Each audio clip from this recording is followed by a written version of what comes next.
Olá pessoal, bem-vindo a mais um Literatos, e neste vídeo nós vamos estar falando sobre o seguinte assunto.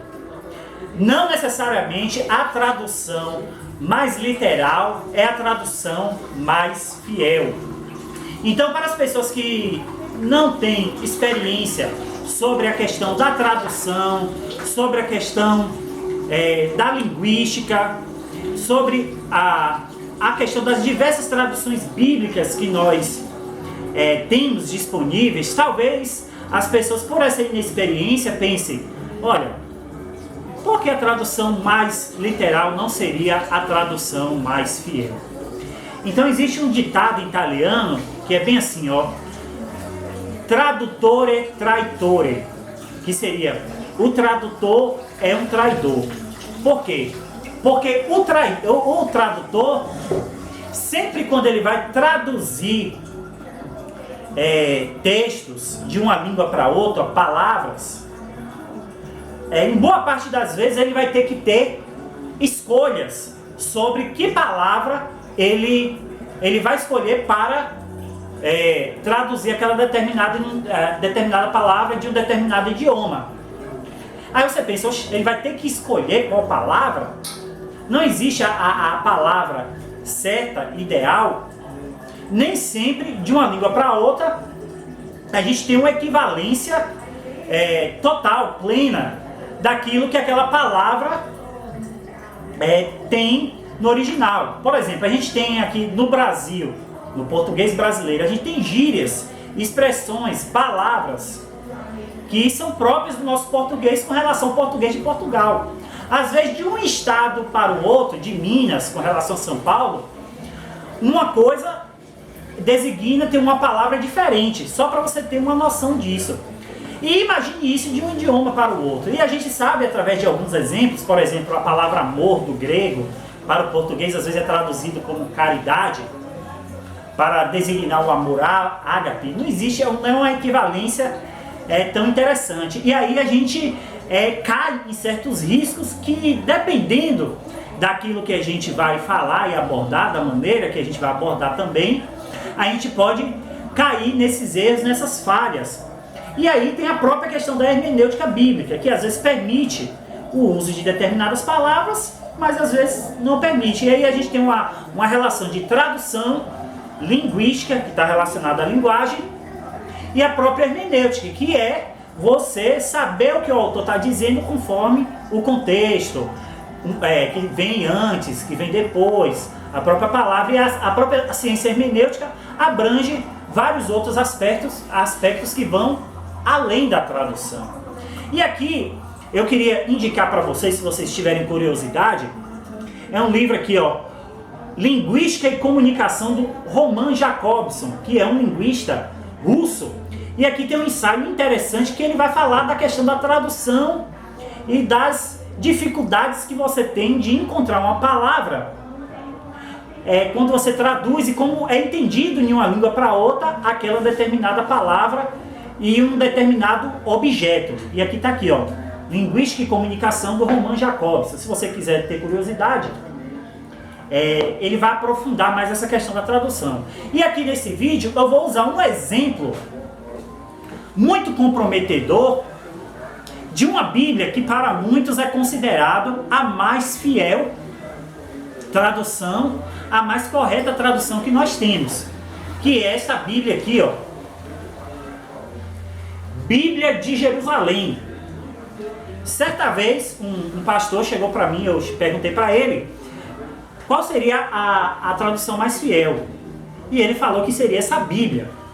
E, no entanto, através dos meus estudos de linguística, de Bíblia, pesquisando na internet, eu fui perceber que, por ela ser uma tradução mais fiel no sentido da literalidade, ela traduz de uma maneira literal as palavras, ela comete alguns escorregões que são cruciais na hora de você interpretar a Bíblia. E eu vou mostrar isso através de um texto bíblico aqui, que fica evidente isso.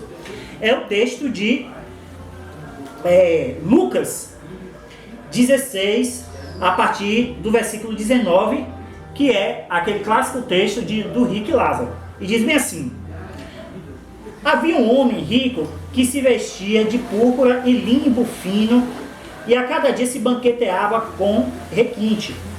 Um pobre chamado Lázaro jazia à sua porta coberto de úlceras. Desejava saciar-se do que caía da mesa do rico. E até os cães vinham lamber-lhe as úlceras. Aconteceu que o pobre morreu e foi levado pelos anjos ao seio de Abraão.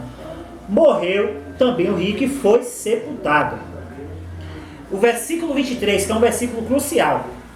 Na mansão dos mortos, em meio a tormentos, levantou os olhos e viu ao longe Abraão e Lázaro em seu seio. Então, assim, aqui retrata, na nossa visão aqui da maioria das igrejas protestantes, de que o rico estaria no estado intermediário,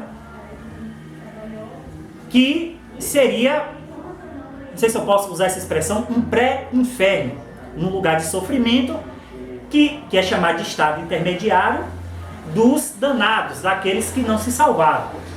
No entanto, a palavra usada aqui é Hades, que é, para os gregos, a palavra Hades é o lugar onde vão os mortos. E a própria designação que os gregos usam é um pouco problemática se a gente aplicar a nós. E é também controversa nos estudos de filosofia grega. Por exemplo, tem um livro chamado As Origens da Alma, em que abordam o conceito de alma entre os pré-socráticos, onde a palavra Hades, e onde eles possivelmente entendiam que o Hades, no Hades haviam, as pessoas iam para lá, de alguma maneira, com uma suposta alma daquilo que a gente entende. Isso não uma coisa fechada na interpretação.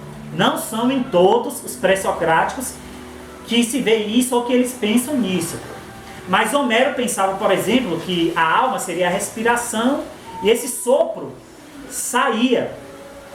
Mas, por exemplo, no texto de Heráclito, em um dos fragmentos, sugere-se possivelmente de que seria uma possível alma próxima do entendimento dos cristãos. Mas, independente dessa interpretação dos pré-socráticos e dos gregos, que não é totalmente um consenso na interpretação, é usada essa palavra Hades nesse texto bíblico.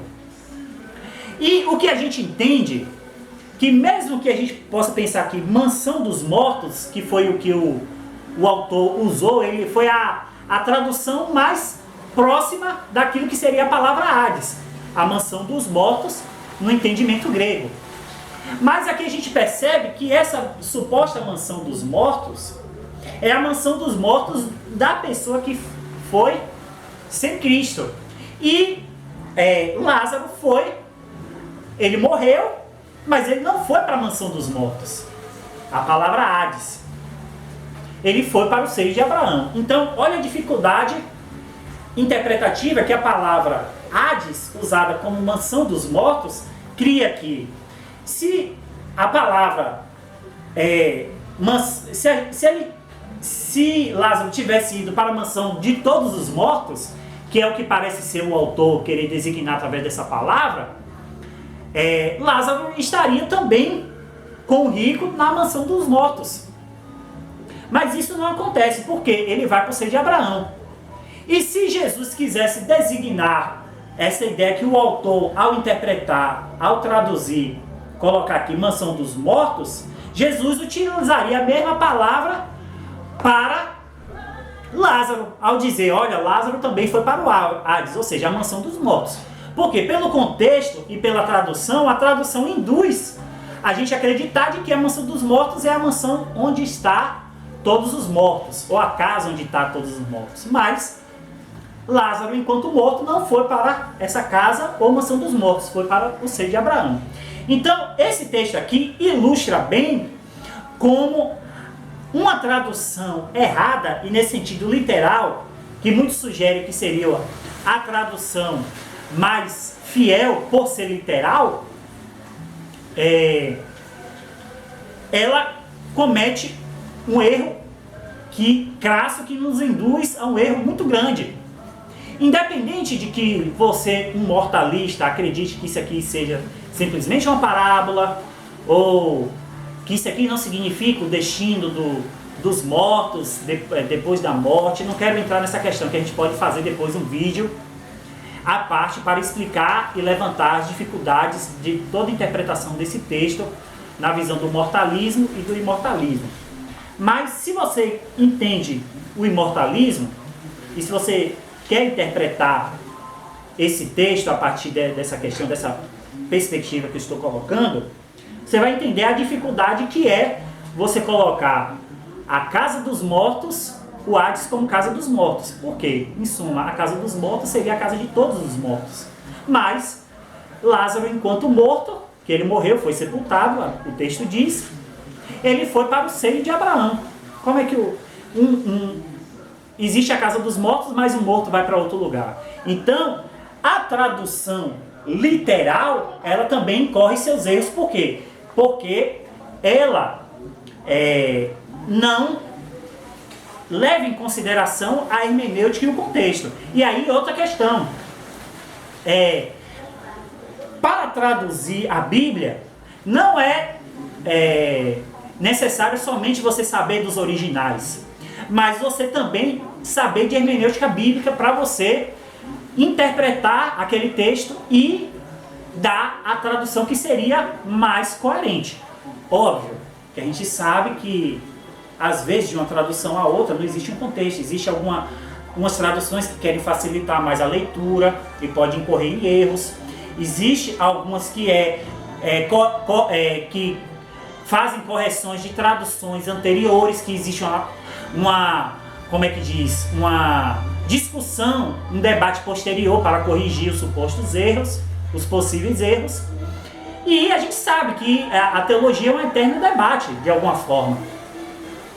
Mas aqui está claro de que uma tradução literal pode incorrer em certos erros. Então, pessoal, fica aí, isso aqui só foi um exemplo.